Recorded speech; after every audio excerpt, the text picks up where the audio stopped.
వాళ్ళు పీజీలు పిహెచ్డీలు చదివి డాక్టర్లు లాయర్లుగా ఎదిగి ఐఏఎస్ ఐపీఎస్లుగా మారి ఈ తెలంగాణ పునర్నిర్మాణంలో భాగస్వాములు కావాలి అని ప్రభుత్వం కోరుకుంటుంది, ఆశిస్తుంది. తప్పకుండా ఈ ప్రాంగణం ఒక విద్యా వేదిక కావాలి. మన భవిష్యత్ తరాలకు ఇక్కడుంచి విజ్ఞానం పంచాలి. డాక్టర్ బాబాసాహెబ్ అంబేద్కర్ చదువే మనకు అన్నిటినీ తెచ్చిపెడుతుంది. చదువు ఒక విజ్ఞానం, తద్వారా ప్రపంచాన్నే మనం శాసించవచ్చు అనేదైతే ఆలోచన ఉందో, ఈరోజు మా కుర్మ సోదరులకు చదువుకోవడానికి అవసరమైన అన్ని ఏర్పాట్లను రాష్ట్ర ప్రభుత్వం అందిస్తుంది అని చెప్పి నేను వేదిక మీద నుంచి చెప్పదలుచుకున్నా.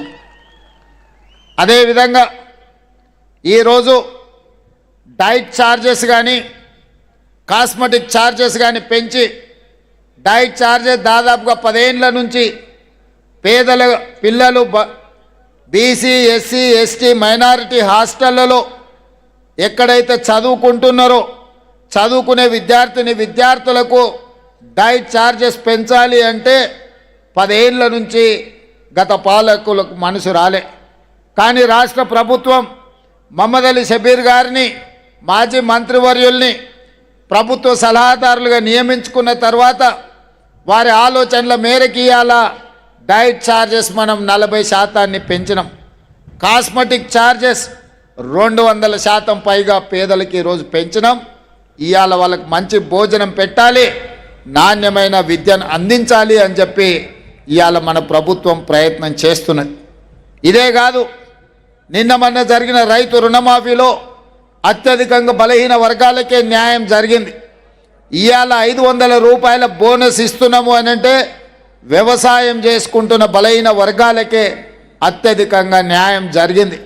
ఇవాళ 200 యూనిట్లు ఉచిత కరెంట్ ఇచ్చిన, 500 రూపాయలకు సిలిండర్ ఇచ్చిన, 10 లక్షల రూపాయలు రాజీవ్ ఆరోగ్యశ్రీ ద్వారా పేదలకు వైద్యాన్ని అందించిన, ఇది బలహీన వర్గాలకే అత్యధికంగా లాభం చేకూరుతుంది.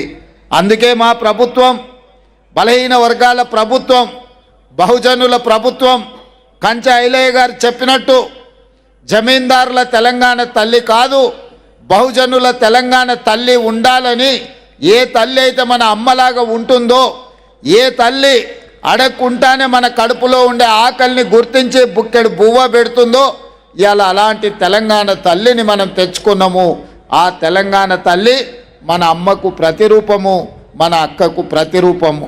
ఒక పక్కన వరి, సజ్జలు, జొన్నలు, మొక్కజొన్న తెలంగాణ ప్రాంతంలో పండించే పంటతో పాటు నా బిడ్డలు చల్లంగా ఉండాలి, నా బిడ్డలు శాశ్వతంగా అభివృద్ధి పదం వైపు నడవాలి అని ఆశీర్వదించే తెలంగాణ తల్లిని ఈరోజు తెలంగాణ సమాజం ప్రతిష్ఠించుకుంది. అందుకే ఈరోజు తెలంగాణ అభివృద్ధి పదం వైపు నడుస్తుంది. అన్నిటికంటే ముఖ్యంగా కులగణన. ఈరోజు తెలంగాణ సమాజంలో తెలంగాణ ఈ దేశానికి ఆదర్శంగా ఉండే విధంగా జరగబోయే జనాభా లెక్కలలో కులగణను చేర్చాలనే డిమాండ్తో దేశానికి ఆదర్శంగా ఉండే విధంగా ఈరోజు తెలంగాణ రాష్ట్ర ప్రభుత్వం కులగణన చేపడుతుంది.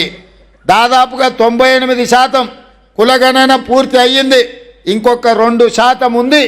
ఆ 2% పూర్తి చేస్తే తెలంగాణ సమాజానికి సంబంధించిన ఎక్స్రే కాదు, మెగా హెల్త్ చెకప్ అవుతుంది.